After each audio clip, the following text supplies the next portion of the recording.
सवाल मैं भी आपसे करना चाहता हूं, और मेरा सवाल भी आम जनता की तरह है, बिकॉज आजकल पाजी इलेक्शन का दौर चल रहा है। हाँ, सबके मन में एक ही चीज है कि वोट किसको दिया जाए, सरकार किसकी बनेगी। तो मेरे ख्याल से इस सवाल का बेहतर जवाब रजत सर से बेहतर कोई नहीं दे सकता है। तो आपका क्या कहना है सर? मैं ये तो नहीं कहना चाहता कि इतनी सारी जनता यहां बैठी है कि किसको वोट दें, ये तो जनता तय करती है। पहली बात तो वोट जरूर दें। अब आपका वोट गलत ना हो जाए, ये फैसला गलत ना हो जाए, इसके लिए हमने ऐसी प्रोग्रामिंग तैयार की है जिससे हम आपको हर नेता के बारे में, हर पार्टी के बारे में, हर विचार के बारे में बताएंगे। उसको लगातार आप देखते रहिए और जिस दिन वोट देने जाएं उस दिन आप सही सही अंदाजा लगा सकें, सही आदमी को वोट दें, सही पार्टी को वोट दें, देश को बचाएं।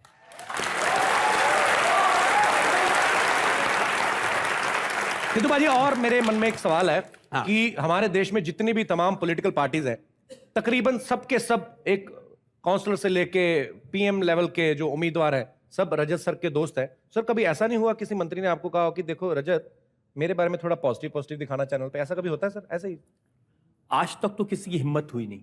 अच्छा, कोई ये कह दे।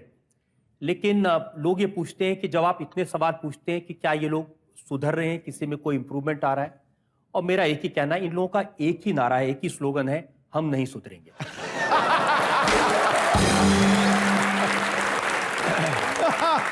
Thank you so much Rajat sir, आप कॉमेडी नाइट्स में हैं। अभी आपसे और बहुत सारे इंटरेस्टिंग सवाल करने, सो प्लीज आप यहां पे विराजमान हो जाइए। एक बार जोरदार तालियां रजत सर के लिए। सर, आपने आपकी अदालत को शुरू किए हुए 21 साल तकरीबन हो चुके हैं और आपने ढेर सारी हस्तियों के इंटरव्यू किए। तो सबसे ज्यादा मजा या मेमोरेबल मोमेंट आपको क्या लगता है कि कौन से सेलिब्रिटी के साथ, कौन सी हस्ती के साथ इंटरव्यू करने में आपको मजा आया? आज बहुत मजा आ रहा है कपिल शर्मा से सवाल पूछने में।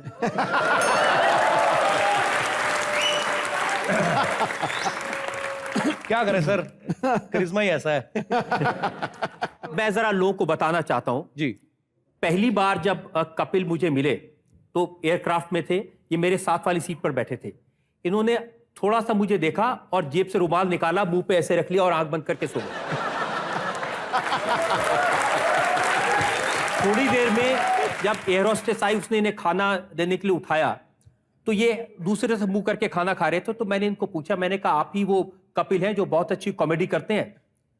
तो इन्होंने कहा कि सर मैं इतनी देर से मूसली छुपा रहा था, पता नहीं आप क्या पूछ लें।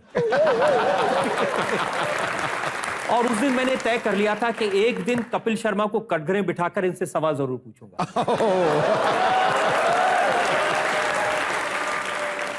सर, आप लोगों का इंटरव्यू करते हैं, उनके बारे में पता करके लोगों को बताते हैं। हालांकि कई बार ऐसा भी हुआ है कि जिसका इंटरव्यू करते हैं उसको अपने बारे में इतनी नॉलेज नहीं होती है, इनको ज्यादा होती है।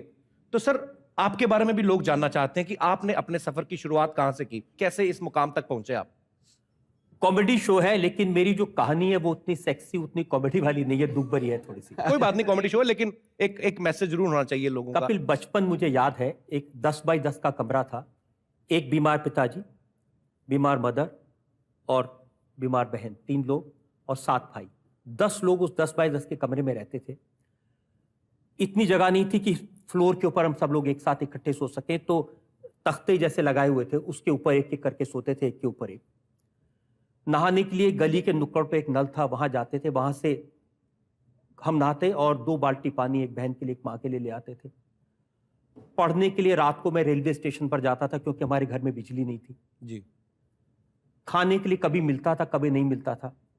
कई कई दिन मुझे ध्यान है, अमेरिका से पाउडर के दूध आता था गरीब लोगों के लिए, तो लाइन में लग के वो दूध के डिब्बे ले आते थे और वो दूध से कई कई दिन काम चलता था। कोई यूनिफॉर्म डोनेट कर देता था, कोई किताब डोनेट करता था। एक साधारण कॉरपोरेशन का स्कूल था, उसमें पढ़ते थे। अब माँ के इलाज के लिए पैसे नहीं थे और तो उसका एक बड़ी मन में तकलीफ थी और सपने बहुत छोटे छोटे थे, इतने छोटे थे कि बस कहीं बैंक में नौकरी लग जाए, दोनों बैंक में ओवर टाइम मिलता था तो इतने कमा सकें कि 2 वक्त खाना मिल सके।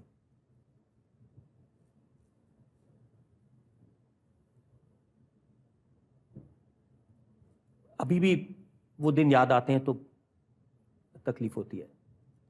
पर सर, आपने एक मिसाल कायम की है कि दिल में अगर लगन हो, जज्बा हो, तो कतरा कब समंदर बन जाता है ये पता भी नहीं चलता।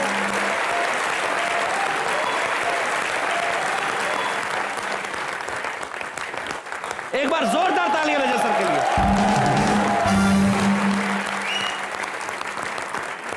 आज आपने जो बातें शेयर की सर, मेरे ख्याल से बहुत सारे नौजवान ऐसे होंगे जो कई बार किस्मत को दोष देते कि हमारी किस्मत नहीं थी।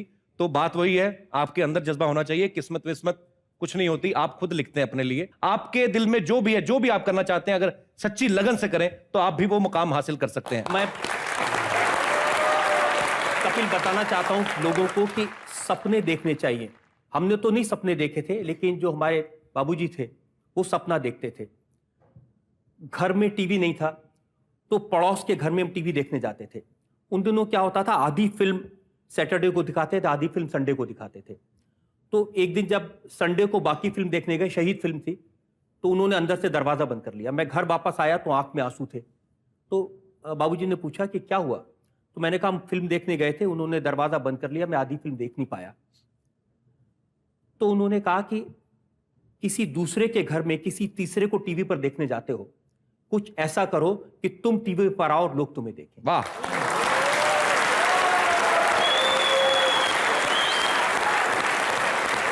और जिन्होंने उस समय कमरा बंद कर लिया होगा अपना, वो बताते होंगे रजत जी इधर ही आते थे फिल्म देखने। सर आपने सैकड़ों लोगों की इंटरव्यू किया, लेकिन आज तक आपको कोई ऐसा सेलेब हो या कोई ऐसी हस्ती हो जिनको अपने शो में लाने में आपको सबसे ज्यादा दिक्कत हुई हो?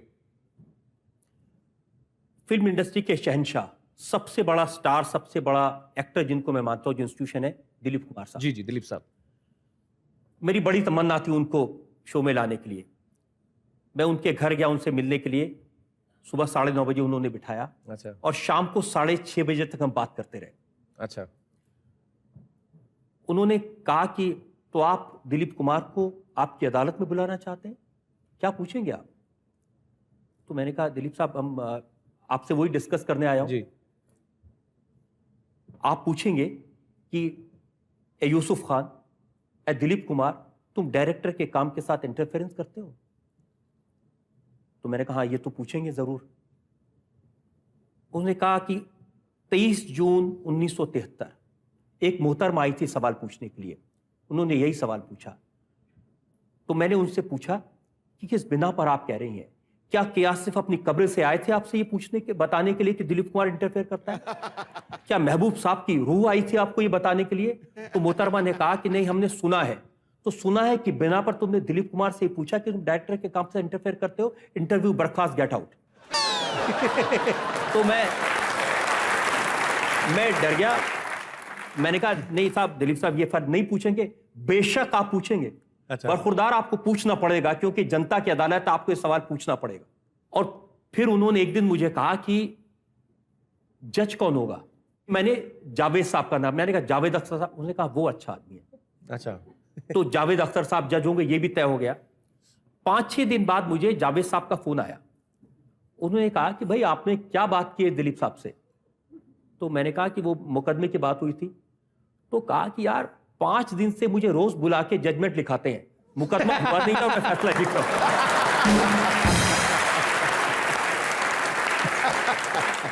ये अच्छी बात है, मुकदमा हुआ नहीं और जजमेंट लिखवा रहे हैं, वाह। पर और बड़े परेशान थे जावेद साहब इस बात से। जावेद साहब जिंदगी में कभी इतना परेशान नहीं होगी। दिलीप साहब रोज बुलाते, लिखवा दे, लिखो भी जजमेंट। भाई बताओ जजमेंट क्या लिख रहे हो आप हमारे लिए? ये बहुत बड़ी बात है। भगवान दिलीप साहब को बहुत लंबी उम्र दे, हम सब उनके चाहने वाले हैं। दिलीप साहब के लिए एक बार जोरदार तालियां। सर आप प्लीज। अच्छा रजत सर, आपको इल्जाम लगाने की जो तकरीबन आदत पड़ चुकी है, आपके शो का फॉर्मेट ही ऐसा है, तो कभी ऐसा भी होता है कि घर पे बात करते करते भी आप इल्जाम लगाएं भाभी जी के ऊपर कि आप पर जनता का इल्जाम है आपने चाय में चीनी कम डाली है? अभी किसी की हिम्मत हो सकती है कि सुप्रीम कोर्ट के जज पर इल्जाम लगाए? कहने का मतलब आप कुछ भी बन जाओ, घर पे आप हस्बैंड ही हैं। मैंने बहुत बार ऑब्जर्व किया है, रजत जी जब खड़े होते हैं ना अपने पेपर लेके, पूरा चिट्ठा सामने वाले को लेके, तो सामने वाले आदमी के एक्सप्रेशन यूं होते हैं, डरा होता कि पता नहीं कब क्या पूछ ले, सामने वाले की बोलती बंद होती है। लेकिन रजत जी कभी ऐसा हुआ कि कोई ऐसी शख्सियत आई हो कि आपको उन्होंने चुप करा दिया हो, आपकी बोलती बंद हो गई हो? हाँ, अभी रिसेंटली राम जेठमलानी आपकी अदालत में थे, तो मैंने बहुत रिसर्च की थी उनके बारे में। तो मैं उनको बता रहा था साहब हर चीज में आपके डबल स्टैंडर्ड है, हर चीज में आप डबल बातें करते हैं। तो मैंने उनको बताया कि मुझे पता चला कि आपकी 2 वाइफ हैं। तो उन्होंने कहा कि mister prosecutor, both my wives are happier than your only wife. तो उसके बाद फिर आपने उनको कोई जवाब नहीं दिया? नहीं, अब ऐसी चीज में क्या जवाब दे सकते हैं, मुझे घर भी तो वापस जाना था।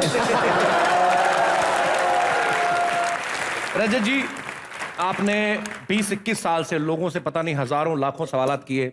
आज हमारे जो जनता है यहाँ पे मौजूद है, वो आपसे कुछ सवालात करना चाहते हैं। सो मुझे लगता है कि देखने वालों को बड़ा मजा आने वाला है, क्योंकि पहली बार है कि रजत जी लोगों के सवालों के जवाब दे रहे हैं। कौन हमारे दोस्त सबसे पहले सवाल पूछ रहे हैं? जी जी मैडम।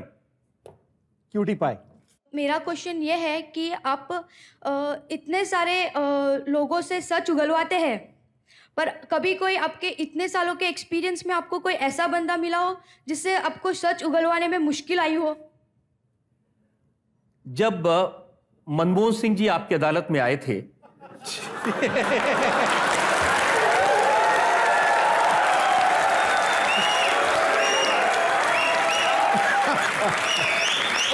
तो मुझे लोगों ने कहा कि जो आदमी बोलता नहीं उसको आपने क्यों बुला लिया।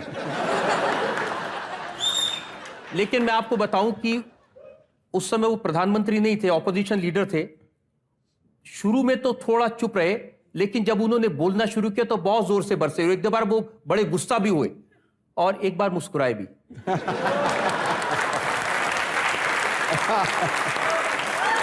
आप क्या करती हैं मैडम? मैं जॉब करती हूँ सर, जॉब के किस डिपार्टमेंट में? Share market. शेयर मार्केट में? Yes sir. तो क्या उसमें आप क्या करती हैं? Risk management. Risk management? Yes sir. Risk मतलब कैसे? किसी को ज़्यादा लॉस हो जाता है तो उनको हम बचा लेते हैं। कैसे? उनका माल फोड़ देते हैं। माल फोड़ देते? माल फोड़ सर, आप नहीं समझेंगे। फिर भी बताओ ना। नहीं, ये माल कैसे? उनका माल- स्टॉक्स सेल कर देते हैं सर। तो माल फूट जाता है? Yes sir. बलून जैसा फूट जाता है।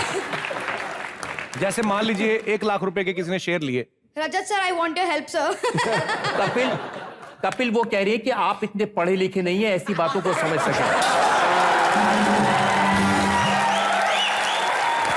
Thank you once again sir. किसी दिन रजत सर नहीं हुए ना यहाँ पे, फिर आप आए, फिर बताऊंगा मैं आपको। चलिए, थैंक यू मैम, शुक्रिया Thank शो में आने you, के लिए, sir. धन्यवाद।